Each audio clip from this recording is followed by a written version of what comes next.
If you were a fan of the Our Gang series of short films or the series it morphed into, the Little Rascals, then you're surely familiar with George Spanky McFarland. And even if you aren't old enough to have watched the famous group of young rapscallions on screen, you've at least likely heard about Alfalfa, Spanky, Buckwheat, and the rest. They were a huge part of American pop culture in the 30s and 40s and have had many resurgences in the last century as well.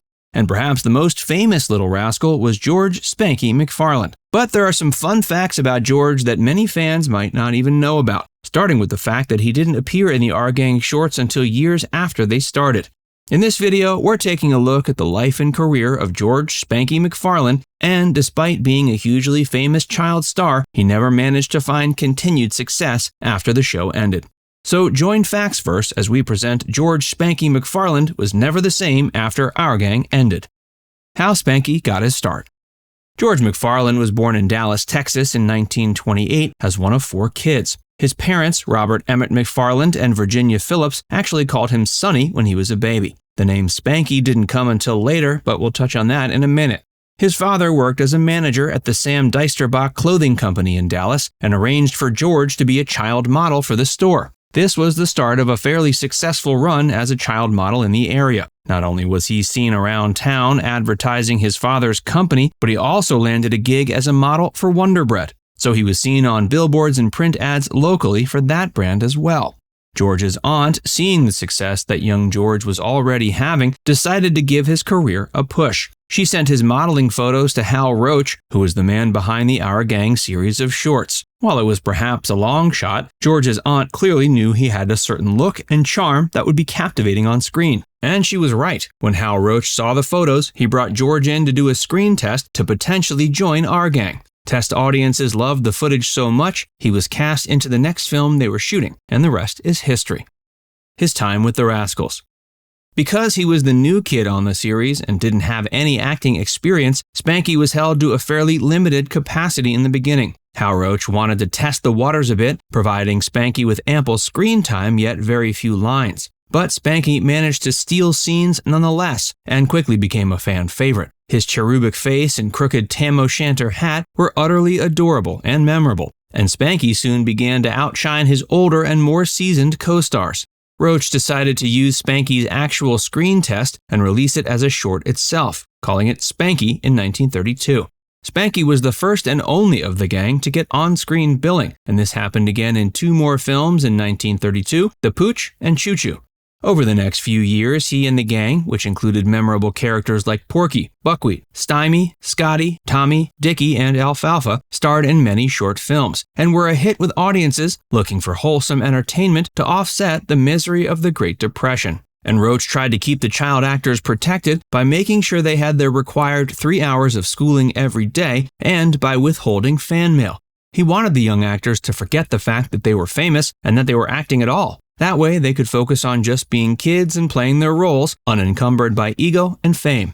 In addition to the Our Gang shorts, Spanky was featured in several full-length features, including Miss Fane's Baby is Stolen, Day of Reckoning, and General Spanky. The origin of the nickname.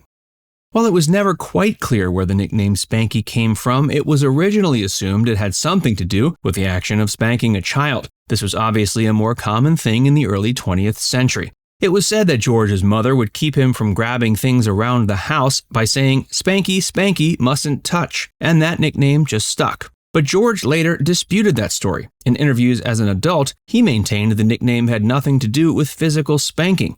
According to George, the term Spanky child was a common phrase used to describe children who were precocious. So the nickname was actually a complimentary one and had nothing to do with his mother warning him not to grab things around the house.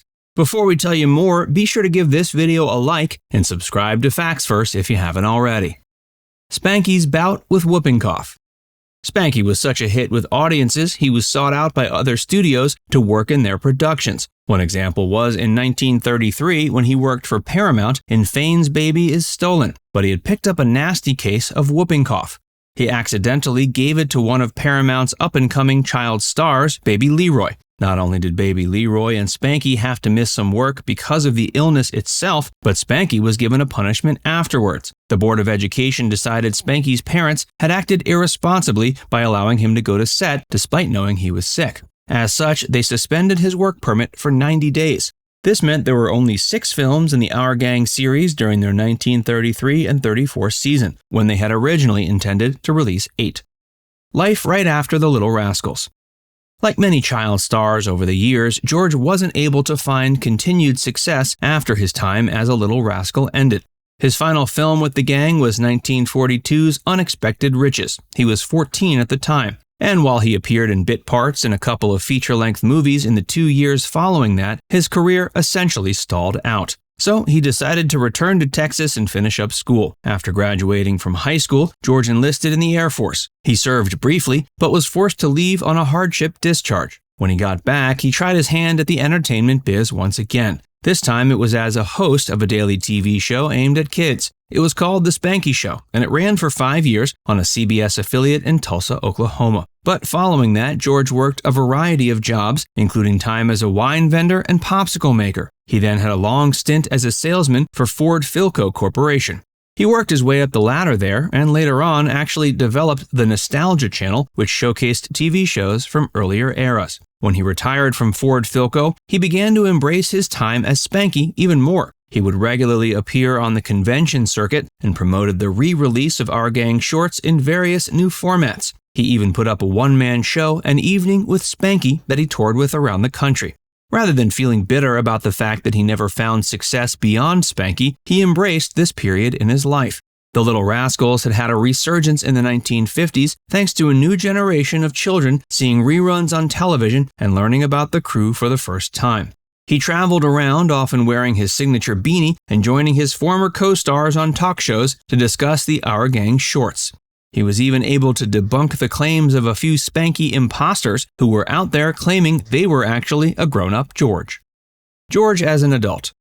As recognizable as Spanky had been as a child, the adult version was rarely recognized outside of official events and reunions. George characterized himself as a loner, though he was often described by others as being personable and enjoyable to be around. And he certainly had his share of fans who had grown up watching old episodes of Our Gang and the Little Rascals.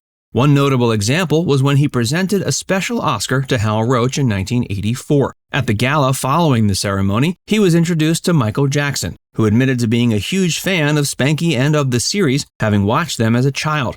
And perhaps George's most notable appearance as an adult was when he appeared in an episode of the classic sitcom Cheers in 1993. He played himself and was hilarious acting opposite John Ratzenberger. George called the cameo one of his favorite moments of his career. Despite never having a continued showbiz career beyond the Little Rascals, George did manage to avoid the substance abuse curse that plagued many other child stars, including many of his Rascals co-stars. He died in 1993, shortly after his cameo on Cheers, after suffering a massive heart attack in Texas at his home. Now it's time to hear from you. What's your favorite memory of Spanky? Let us know in the comments section below. And before you go, make sure you give this video a like and subscribe to Factsverse if you haven't already. Click the bell icon to stay updated on all our latest content.